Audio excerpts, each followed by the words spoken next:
Dans cette vidéo, je vais te montrer comment créer une miniature YouTube avec l'aide de l'IA sur un outil qui s'appelle DupliqueMe. Donc sur DupliqueMe, tout le principe c'est de partir d'une image existante, de s'inspirer de quelque chose qui existe déjà, qui nous plaît et dont on veut reproduire avec une photo, enfin avec nous-mêmes dedans ou avec une photo de notre produit ou peu importe.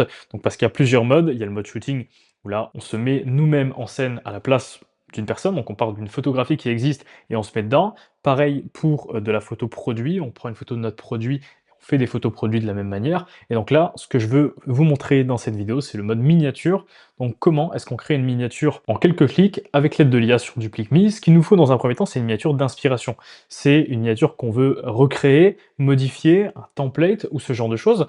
Donc pour faire ça, alors sur DupliqueMe, ici on a inspiration. Donc quand on clique juste ici, là on a tout un tas de mots-clés qui nous amène sur Pinterest, donc selon notre thématique gaming, business, lifestyle, etc. On a des mots-clés, donc par exemple finance, YouTube thumbnail, si je clique, ça m'amène directement sur Pinterest avec ces mots-clés qui sont mis, et du coup j'ai tout un tas d'exemples pour trouver une inspiration assez facilement. Alors pour l'exemple, j'en ai déjà sélectionné un, celui-ci je me suis dit que ce serait pas mal, et du coup, tu vois, celui-ci là, il y a juste à copier l'image, on se rend sur DupliqueMe, là on peut fermer ça, et ici on vient coller depuis le presse-papier. Donc là si je colle, automatiquement j'ai l'image. Alors autre moyen d'importer des miniatures d'inspiration, on peut simplement déposer un fichier qu'on a déjà sur notre ordinateur, et on peut aussi coller un lien YouTube. Imaginons que je veuille reproduire cette miniature d'une vidéo de Iman Gadzhi, je vais tout simplement ici partager, copier le lien, donc je vais prendre le lien de la vidéo, et sur DupliqueMe, je viens mettre ça, et automatiquement, j'ai la miniature. Alors nous, on va revenir à l'autre, je vais faire celle-ci, hein, qui m'a l'air, plutôt sympa, on peut faire un truc sympa.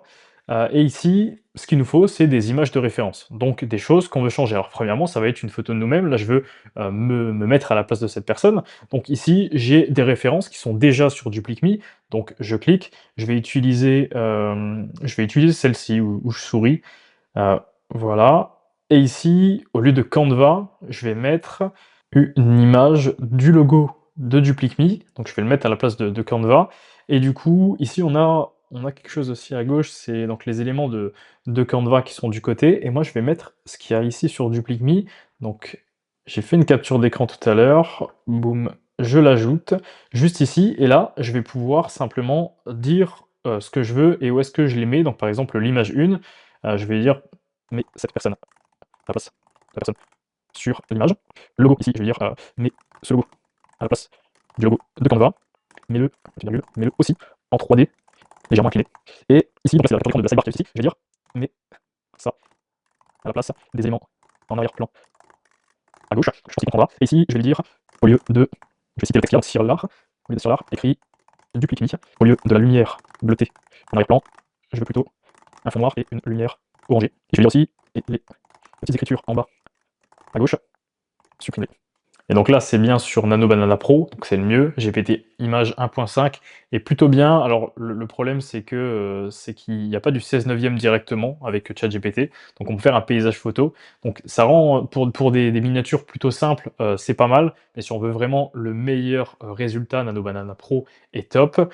Pas oublier à mettre le format du coup vraiment en 16/9. Alors par défaut il y est, hein, normalement il est en 16/9. Tu peux mettre plusieurs variantes si tu en veux plusieurs d'un coup, donc une ou deux pour miniature. Et ici, soit tu mets modifier, soit tu mets s'inspirer. Alors par défaut, je mets modifier, c'est le top pour avoir le meilleur résultat et du coup s'inspirer au mieux de l'image d'inspiration. C'est le top parce que ça va tout reprendre et ça va juste changer les éléments. Alors que s'inspirer, en fait, ce qu'il va faire, c'est qu'il va prendre l'image d'inspiration, il va l'analyser, il va sortir un prompt et ensuite il va prendre tout ce que vous avez dit avec les images de référence, envoyer ça avec ce prompt. Donc ça va recréer quelque chose de zéro en s'inspirant un petit peu de la façon dont les choses sont mises, mais ce sera un petit peu moins beau, mais parfois c'est sympa. Parfois ça peut être intéressant, mais personnellement, j'utilise quasiment la plupart du temps modifier, c'est beaucoup mieux. Et donc là, il n'y a plus qu'à générer. Et donc là, en général, il y en a, donc ça dépend de la complexité, mais Nano Banana Pro prend un peu plus de temps que les autres modèles, mais il va prendre en général 60 secondes, 60-70 secondes. Et donc voici le résultat. Franchement, c'est plutôt pas mal, c'est totalement ressemblant, c'est totalement moi. Le logo, il l'a bien fait en 3D, il a bien écrit Duplique Me et derrière, il y a bien, donc la sidebar qui est juste derrière à gauche. Franchement, c'est top, il y a vraiment rien à faire. Moi qui voulais te montrer, si jamais c'était pas parfait, comment est-ce qu'on retouchait l'image, je vais pas pouvoir le faire avec cette image, parce que y a rien à changer. Mais ici, tu vois là, si c'est presque parfait, tu peux cliquer sur le bouton retouche, juste ici. Donc là, si tu l'ajoutes à ta galerie, comme ça elle est sauvegardée.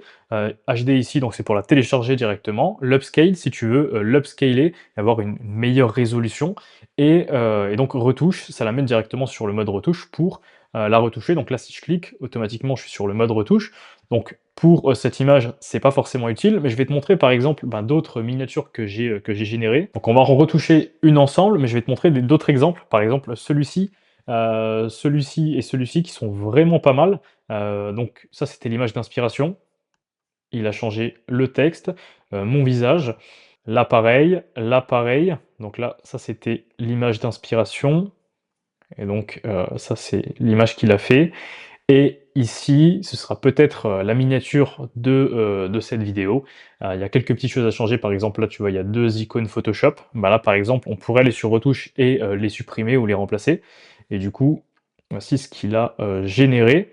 Mais là, partons par exemple sur celui-ci. Donc ça c'était l'image d'inspiration. Donc tous les textes sont en anglais. Et donc en fait, ce que j'ai fait, c'est que je lui ai demandé de me mettre à la place de la personne et de traduire les textes. Ce qu'il a fait, mais je suis pas vraiment très ressemblant sur cette image. Donc parfois ça arrive. Donc là, c'est pour un cover de Reels Instagram, par exemple. Donc tous les textes sont traduits parfaitement, tout est parfait. Juste, à ma tête, je suis absolument pas reconnaissable. Mais du coup, ici, bah, on peut le faire en 2 étapes. Parce que même Nano Banana Pro, parfois, quand il a des choses très complexes, comme une miniature, là, il y a beaucoup d'éléments quand même à prendre en compte, à changer, etc. Bah, parfois il a des petits ratés et il peut pas nous faire parfaitement, par exemple, notre visage. Mais du coup, il suffit de le faire en 2 étapes. Et ici, donc je clique sur ce bouton-là, je suis sur la page retouche. Ici, ce que je vais faire, c'est que je vais lui indiquer l'emplacement, donc avec un rectangle comme ça, et je vais lui dire, enfin, je vais déjà lui donner une photo de moi. Donc là, utiliser une référence. On va lui mettre cette image par exemple. Et voilà, dans la zone rectangulaire sélectionnée, remplace la personne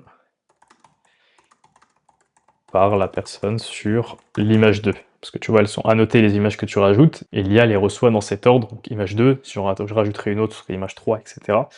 Et donc là, je vais générer cette image. Et voilà, c'est généré, donc tu vois, par rapport à l'image de base. Donc une fois qu'on fait une retouche, c'est encore mieux, donc puisqu'il va se focaliser juste sur le changement en question.